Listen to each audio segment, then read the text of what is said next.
Today we talk about conflict.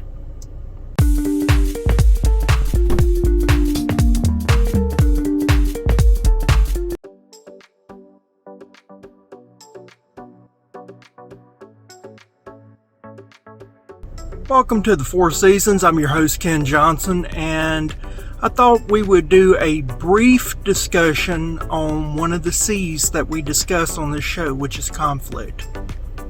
So a lot of people want to know how I got into conflict, why I worry about conflict, why I've trained in it.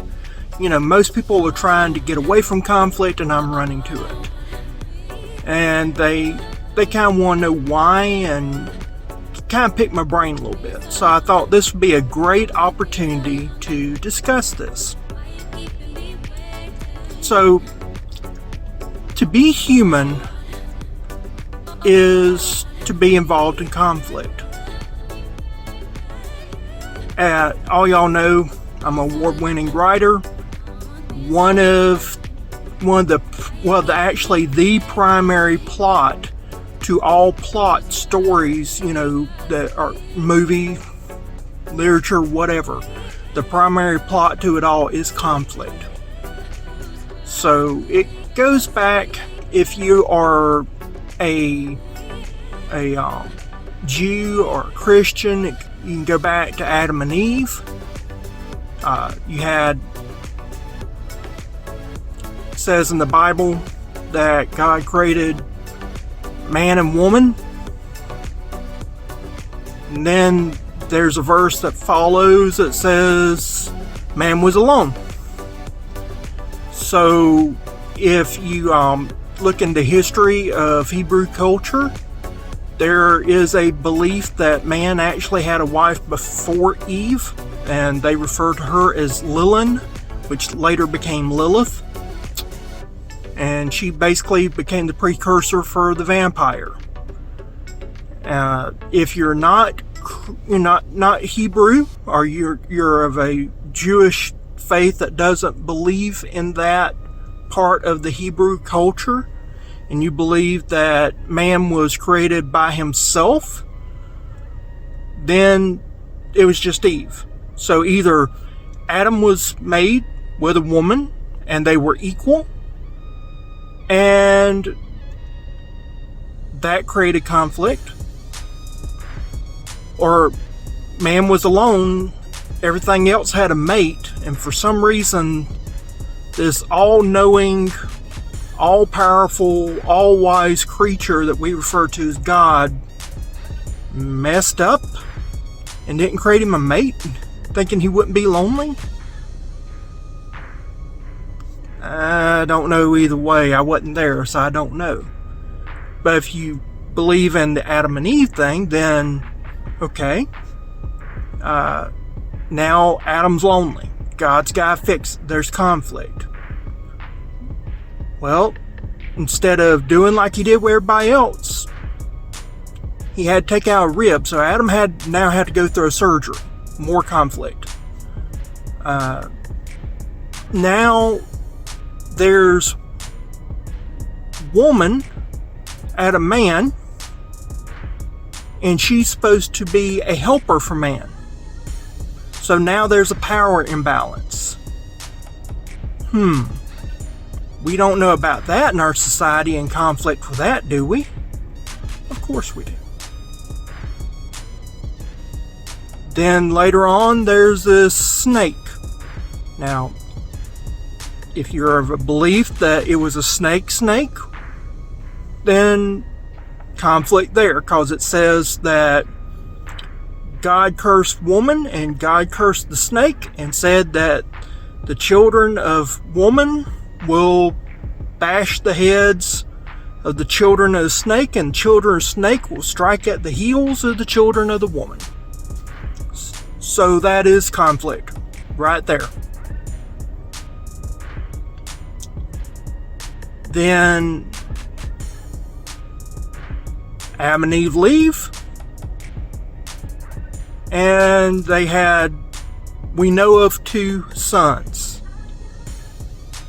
And then it's like they get in a fight and one dies, more conflict. You have all this conflict. I'm Cherokee, y'all know that. So we have a similar-ish story, Selu and Kanate.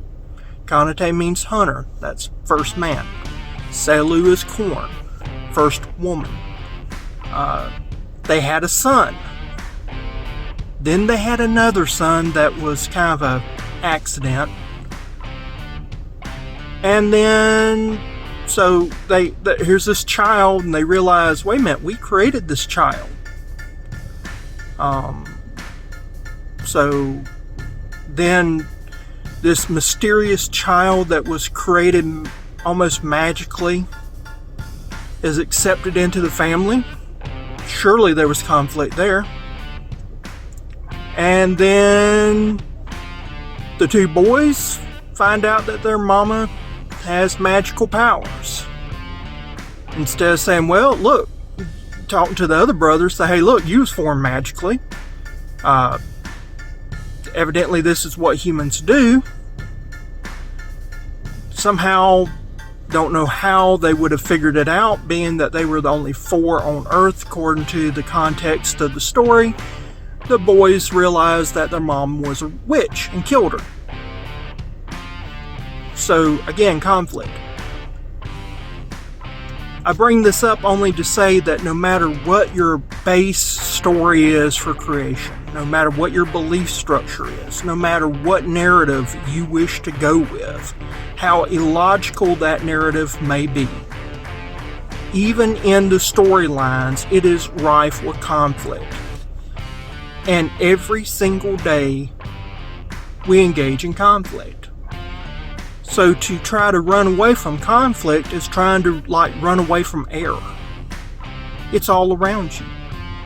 You can either embrace it, or you can just try to fight something that you're always going to lose. So people used to come to me all the time to handle issues. They sought counsel with me. I don't know why. It started at a young age. And I've been doing it pretty much all my life. This is what I've always done.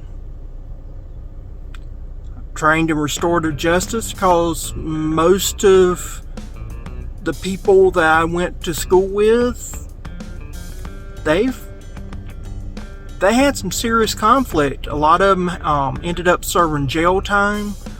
A lot of them had lives that were deferred, derailed, detracted, a whole host of problems. Today, just in the state of Florida, we arrest over 57,000 children every year in schools. And it's on innocuous offenses that no adult would ever be arrested for. Like using a french fry as a toy gun.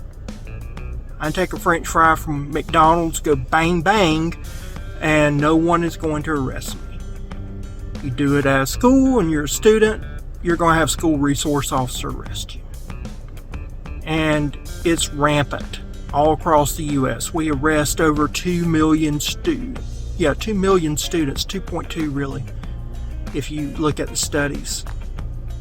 And then we suspend and expel more, with studies suggesting that every time we suspend a student out of school, so out of school suspension, that increases their chances for expulsion or dropout by about 50%. And so by the time a student gets to high school, they really have no need or want for school anymore because their life is too conflict-ridden and they're ready to give up on life before it started. The number one reason why a person before the age of 20 dies is suicide. And that number is alarmingly high. We have far too many dropouts. We have far too many deaths. We have far too many everything. And so I study these issues. I talk on these issues. I find ways to address these issues. In my daily life, I wake up and I deal with people that are being kicked out of their homes. People that have lost their homes and trying to recoup money from the insurance companies. People that their homes have been broken because one spouse or the other has been unfaithful or wants to be unfaithful, or a host of issues. And I have to sort out how things are going to work, either save what we can save, let happen what's going to happen, and then find a way of moving forwards. And so that's kind of the crux of why I've been involved in conflict. It is one of the main things of life. You know, maybe it's a family trait. My dad was a firefighter. You think of people running away from fire and he's running to it. You know, so maybe that is something, it's a family trait. I don't know. But we're in a conflict-ridden world. Humans, by nature, are conflict-ridden. In my own studies and in research that others have done, it seems to be that we pick up things in our life either from nuture, as in that our families pass it along some way, or there may be a nature component that we have inappropriate ways of handling conflict and it boils over. So there's people that say, oh, I'm not a drama person. And you look at them, their life is full of drama and it's full of conflict. And when you get to talking to them, they really don't want to be a drama person. They don't want that, but they don't have the mechanisms to cope with conflict. So I try to help them with that. There are people that they've had traumatic brain injuries. They've had trauma that's not a brain injury, but they've had trauma such as rape, being beat down, all sorts of horrific things. Well, when you have something happen with trauma, like emotional trauma, you have compartmentalization in the brain that helps you keep things separate. Well, you lose that. And so being trauma informed, understanding how people that have been victims of trauma behave, you can see sometimes people say, oh, they're spacey. Well, they're not spacey. They've been traumatized and they don't know how to think straight anymore. Right now, their life is a hot mess and they don't know how to handle it. And so I come along and I help them. So this is my work. This is what I like to do. I get great satisfaction out of it. Sometimes in the most conflict-heavy cases, I almost get a high off of it, because when it does work, there's a process, there's a procedure. If I can do it, it is so exhilarating. Even though I don't ever own the conflict. That's one of the mantras that I go by. It is not my conflict. The people that are having the conflict, it is their own. I am a neutral party. I'm an unbiased party. And so at the end of the day, it's not mine to deal with.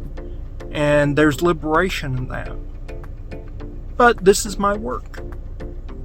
I thought I'd share. If you have any questions, if you want to ask any questions about conflict, if you've ever just dealt with conflict and you kind of want to get a better understanding, or you've dealt with issues and you don't know how to cope with something, comment down below. Ask a question. I'll see if I can help. I'll address it. And we'll work it together. And so I really want to thank you for watching, and please like, subscribe, and hit that bell if you haven't already, so you can be alerted to new content. If you like this video, please share it with your friends.